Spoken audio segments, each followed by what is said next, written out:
کیا انداز ہے، سبحان اللہ. حضور علیہ الصلوۃ والسلام جلوہ فروز ہیں. حضرت عثمان غنی رضی اللہ تعالیٰ عنہ حاضر ہوئے. جامع المعجزات میں یہ روایت موجود ہے اور بڑی ہی شاندار روایت ہے، ایمان افروز روایت ہے. آپ کے دل، آپ کا ایمان، آپ کے جذبات، آپ کی نیتیں تازہ ہو جائیں گی.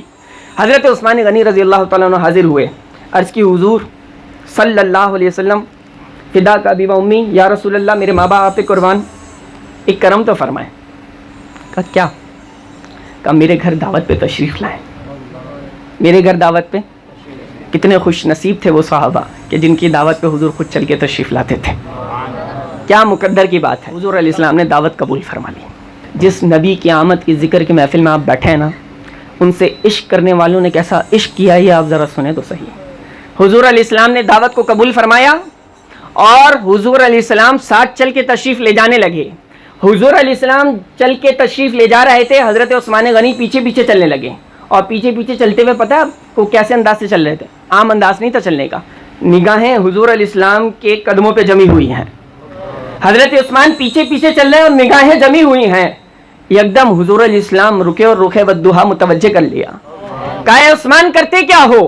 کہا یا نبی میرے مقدر کا ستارہ چمکا، آج میرا نصیب جاگا ہے. کہا کیا مطلب؟ کہا آپ چل کے میرے گھر کھانے پہ دعوت پہ تشریف لا رہے ہیں، میں نے نیت یہ کی ہے کہ میں آپ کے قدم گنوں. کہا قدم گن کے کرو گے کیا؟ کہا جتنے قدم چل کے آپ میرے گھر آئیں گے اتنے غلام آزاد کر دوں گا. صرف کہا ہی نہیں، حضور علیہ السلام تشریف لائے، کاؤنٹ کیا، اتنے قدم بنتے ہیں اتنے غلام آزاد کر دیے. سبحان اللہ. حضرت علی کرم اللہ وجہہ الکریم بھی اس دعوت میں موجود تھے. کیا انداز تھا، کیا عاشق تھے.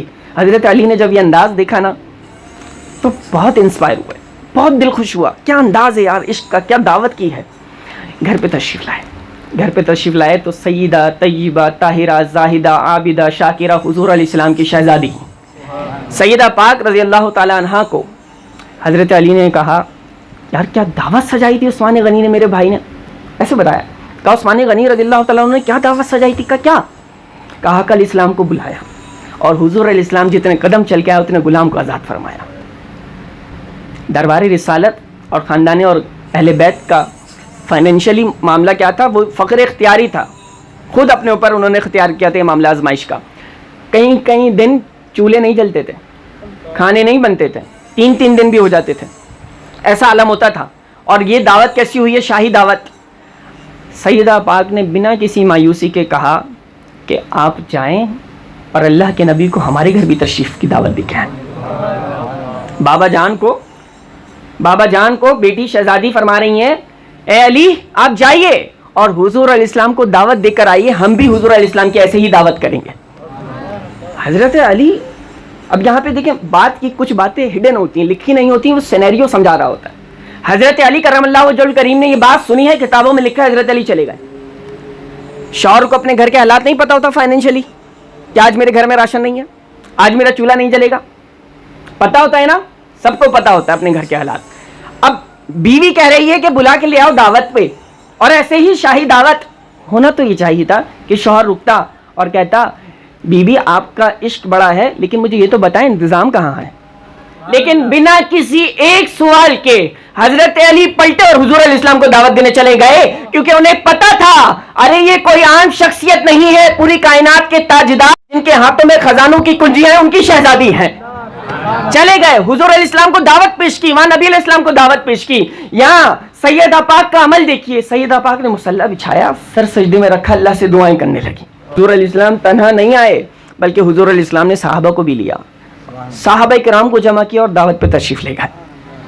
کہا وہ جو عثمان کی دعوت کھائی تھی، آؤ آج میری شہزادی کی دعوت پہ چلتے ہیں. صحابہ کے ساتھ پہنچے، یہاں سجدے میں سیدہ پاک کا سر ہے اور دعا پتہ کیا کر رہی ہیں؟ دعا کر رہی ہیں یا اللہ تو جانتا ہے تیری بندی ابھی اس قابل نہیں کہ ان کو کھانے کھلا سکے. اے اللہ میری ہانڈیاں تو خالی ہیں، چولہے پہ چڑھی ہوئی ہیں، کچھ کرم تو کر. اے میرے مالک میں تجھ سے نہ مانگوں تو کس سے مانگوں؟ کرم تو نہیں کرنا ہے. وہ کہتی ہیں یہ دعا کر کے میں ہٹی نا، جب میں ہٹی تو میں چولہے کے پاس گئی تو ہانڈیوں میں کھانا بھرا ہوا تھا، لذیذ ترین کھانا، خوشبوئیں اٹھ رہی تھیں، بہترین کھانا بھرا ہوا تھا. حضور علیہ السلام جلوہ فروز، صحابہ کرام بیٹھے ہوئے کھانا تناول کر رہے ہیں. صحابہ کرام نے کھانا تناول کیا، کھایا، دعوت کو کھایا، اور صحابہ کرام کے چہرے پہ حیرانگی. حضور علیہ السلام نے پوچھا حیران کیوں ہوتے ہو؟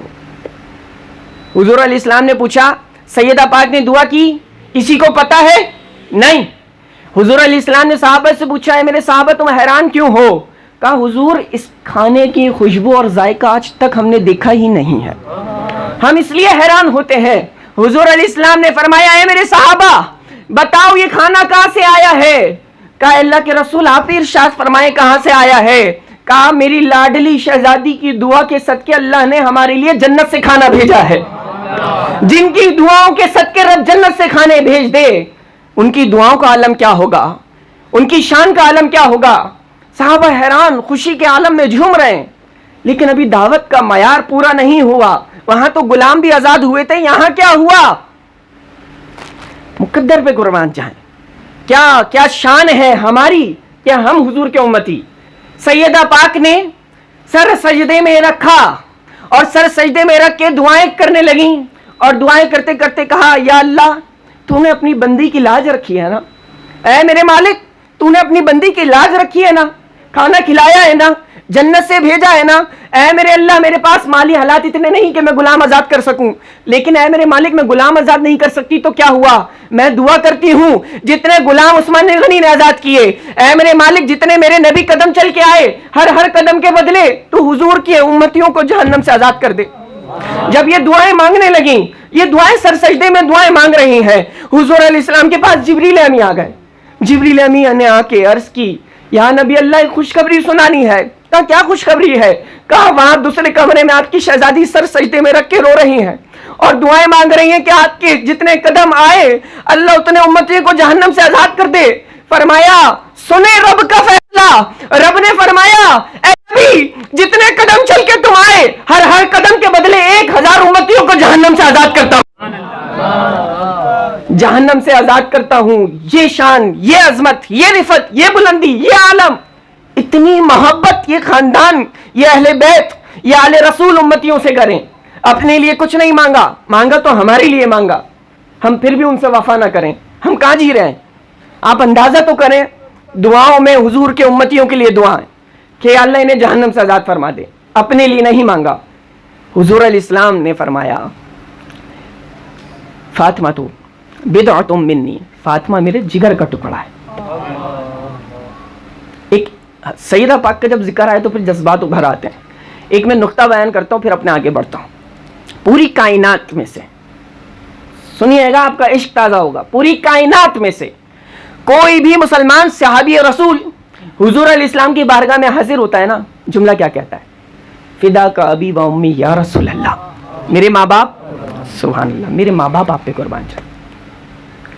حضور علیہ السلام کی شان کا یہ عالم کوئی مالی لحاظ سے، حسن کے لحاظ سے کسی بھی طرح کا کیوں نہ ہو، لیکن جب وہ بارگاہ رسالت میں حاضری پیش کرتا ہے اس کی زبان پہ ایک جملہ ضرور ہوتا ہے، کتابیں اٹھا کے آپ پڑھ لیں، فدا کا ابی و امی یا رسول اللہ، میرے ماں باپ آپ پہ قربان جائیں. لیکن جس پہ پوری کائنات اپنے ماں باپ فدا اور قربان اور نچھاور کر رہی ہے. اب سنیے سیدہ پاک جب آتی ہے تو حضور علیہ السلام کھڑے ہو جاتے ہیں، سیدہ پاک کا ماتھا چومتے ہیں اور کہتے ہیں فدا کی ابی و امی یا فاطمہ، اے فاطمہ پوری کائنات مجھ پہ اپنے ماں باپ فدا کرتی ہے، میں محمد تجھ پہ اپنے ماں باپ فدا کرتا ہوں، میں محمد تجھ پہ اپنے ماں باپ فدا کرتا ہوں، اے فاطمہ تجھ پہ میرے ماں باپ قربان جائیں. یہ شان اور عظمت سیدہ پاک کی کہ جنہوں نے ہمارے لیے دعا مانگی کہ اللہ ان امتیوں کو جہنم سے آزاد فرما.